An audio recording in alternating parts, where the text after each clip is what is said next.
Nesta aula vamos aprender um outro método interessantíssimo de pesquisa em vetores, a pesquisa ou busca binária. O que é a pesquisa binária num array, num vetor? Na pesquisa binária, também conhecida em inglês por binary search, um item ele é procurado numa lista ordenada de itens, os itens do vetor, de forma muito eficiente, muito mais eficiente do que na pesquisa linear que vimos na outra aula. Como é que funciona a pesquisa binária? A lista de itens, ou seja, o vetor ordenado, ele é dividido ao meio, e aí o elemento procurado ele é sempre comparado com um elemento no meio dessa lista. A gente vai chamar essa parte que está sendo buscada de espaço de busca. Se o elemento não é encontrado imediatamente, essa parte que foi dividida na metade é dividida na metade novamente. E aí o elemento é procurado em uma das duas metades. E assim sucessivamente, várias divisões pela metade até encontrar o item ou até concluir que o item não está presente no vetor. Então ela se chama pesquisa binária por causa disso. O espaço de busca do vetor é sempre dividido ao meio, ou seja, dividido por 2, daí o nome binário. Temos aqui um exemplo do paradigma dividir e conquistar. Dividimos o problema em pedaços menores, em partes menores, para conquistá-lo mais facilmente. Suponha esse vetor preenchido com esses números aqui, 3, 8, 6, 4, 2, 1, 9, 7, 3 e 5. Para encontrar um valor nesse vetor, ele precisa estar ordenado. Veja que tenho aqui a representação de vetor num formato que a gente chama de árvore. No caso aqui seria uma árvore de pesquisa binária. Aqui os elementos estão em ordem. 1, 2, 3, 4, 5, 6, 7, 8 e 9, crescendo da esquerda para a direita. São exatamente os mesmos elementos do vetor original. Veja que o número 3, por exemplo, que aparece duas vezes, também aparece duas vezes aqui.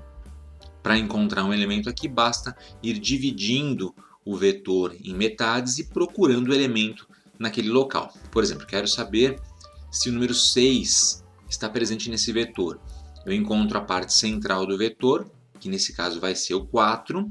Veja que todos os itens são números inteiros, então não pode ser o 4,5. A gente tem que escolher a parte central.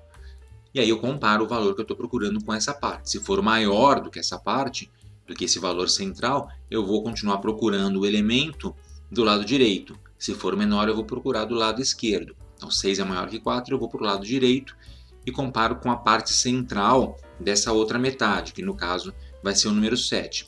Se for maior do que 7, eu procuro a direita, se for menor, eu procuro a esquerda. No caso, à esquerda está o 6.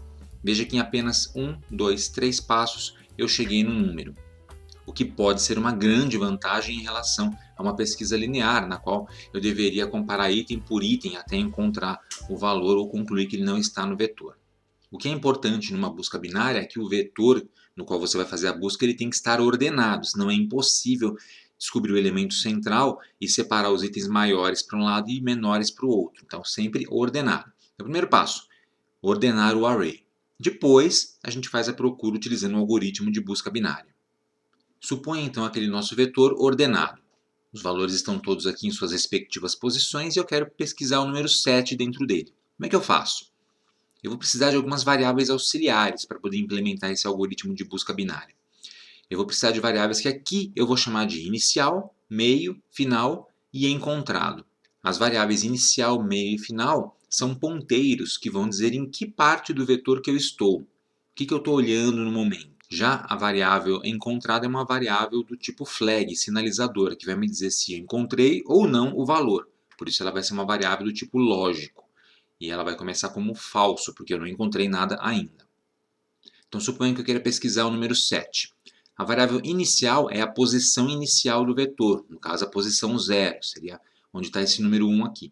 E a posição final é a posição 9, porque esse é um vetor que tem 10 posições, então a final é sempre 10 menos 1, 9. Então vai de 0 a 9. E a posição do meio eu não sei ainda, nós vamos ter que descobrir qual é a posição do meio. A posição central do vetor vai depender dele ter um número par ou ímpar de elementos. Nesse caso temos um número par, então não existe um elemento central específico. A gente vai ter que escolher um dos dois elementos centrais. E como é que a gente vai fazer isso? Colocamos os valores de inicial e final, encontrado é falso e meio está vazio. Primeiro passo, determinar o meio. Aqui a gente determinou que o meio vai ser a posição número 4, 0, 1, 2, 3, 4, que por acaso tem um valor 4 armazenado também lá dentro, poderia ser outro valor. Então tá lá, Posição no meio. Poderia ser a posição 5 também, a posição central para este vetor. Aí ia funcionar da mesma forma. Próximo passo. A gente vai comparar o número que eu estou pesquisando com o valor que está na posição central. 7 é igual a 4? Não. Então não encontramos o valor ainda. Mas 7 é maior do que 4. Se 7 é maior do que 4 e este vetor está ordenado, então eu tenho certeza absoluta que o valor que eu estou procurando está do lado direito do vetor e não do lado esquerdo. Ou seja, todas essas posições aqui anteriores eu já posso descartar, não vou precisar comparar com nenhuma delas. E por isso eu vou mover a minha posição inicial, da posição 0, para a próxima posição depois da central, que vai ser a posição 5 aqui. Beleza. Agora eu tenho uma nova posição inicial, a posição final se manteve, e veja que se eu estivesse pesquisando um número menor do que a posição central, eu manteria a inicial e deslocaria a posição final para antes da posição do meio. Então funciona das duas formas. Tá? Bom, agora que eu tenho a posição inicial nova, eu vou calcular o novo meio. E aí o novo meio está aqui, posição número 7. Próximo passo, comparar o valor pesquisado com o valor que está nessa posição. Olha só, é o valor. Conseguimos encontrar e a minha variável sinalizadora vai para verdadeiro, para indicar que encontramos e não preciso mais continuar fazendo nenhum tipo de comparação. Então o valor está encontrado. E é assim que vai funcionar o mecanismo do algoritmo de busca binária. Então veja, a gente sempre corta no meio o vetor, comparamos o valor pesquisado com o valor que está nessa posição central, e aí se ele for maior ou menor, a gente vai procurar do lado correspondente, descartando toda a outra parte.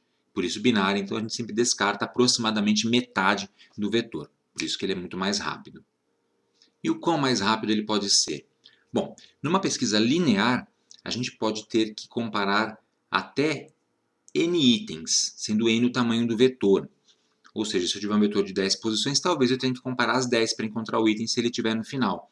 E se eu tiver um vetor de 1000 posições, eu talvez tenha que comparar 1000 vezes até encontrar o valor. Já numa busca binária, o cálculo é diferente. Veja que eu estou aqui num site chamado Omni Calculator, que permite fazer cálculos com logaritmos. Para calcular o número de passos máximo que a gente dá com o algoritmo de busca binária, a gente faz um cálculo que é com log de 2.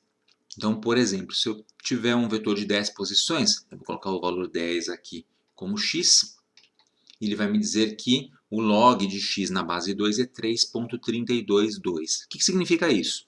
Significa que aproximadamente eu faço 3 comparações para encontrar um valor dentro de um vetor de 10 posições.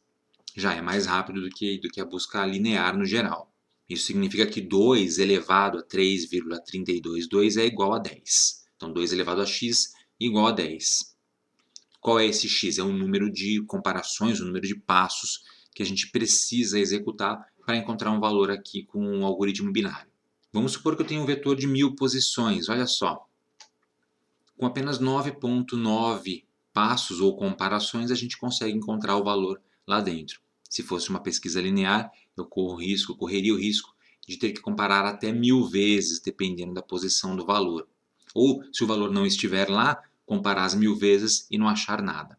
E veja que o poder desse logaritmo ele aumenta conforme o tamanho do vetor aumenta. Se fosse um vetor de 1 milhão de posições, veja, 1 milhão com 19,93, ou seja, aproximadamente 20 comparações, você vai arredondar isso aqui evidentemente, você consegue encontrar um valor dentro de um vetor de 1 milhão de posições. Com a busca linear, você já sabe, né? Pode levar até 1 milhão de comparações, o que começa a deixar a coisa muito lenta. Então, ao fazer busca em vetores de tamanho maior, a gente sempre vai dar preferência para a busca binária. Mas como é que a gente faz essa busca binária, afinal de contas? Bom, na próxima aula, a gente vai implementar o algoritmo no Portugal Studio para criar e rodar uma busca binária. Então é isso aí, pessoal. Espero que vocês tenham gostado desse vídeo. Aproveitem para se inscrever aqui no canal da Boston Treinamento, se vocês não forem inscritos ainda. E se já forem inscritos, cliquem no sininho aqui embaixo para ativar as notificações e assim serem avisados quando tivermos conteúdo novo postado aqui no canal. E se você quiser contribuir com a Boston Treinamentos, torne-se membro do nosso clube de canais. Temos o link aqui embaixo na descrição do vídeo e também o botão Seja Membro do YouTube com as instruções. E não deixe de acessar o nosso website www.bostontreinamentos.com.br, além de nos seguir nas redes sociais, que estão aparecendo aqui em cima. Obrigado e até a próxima!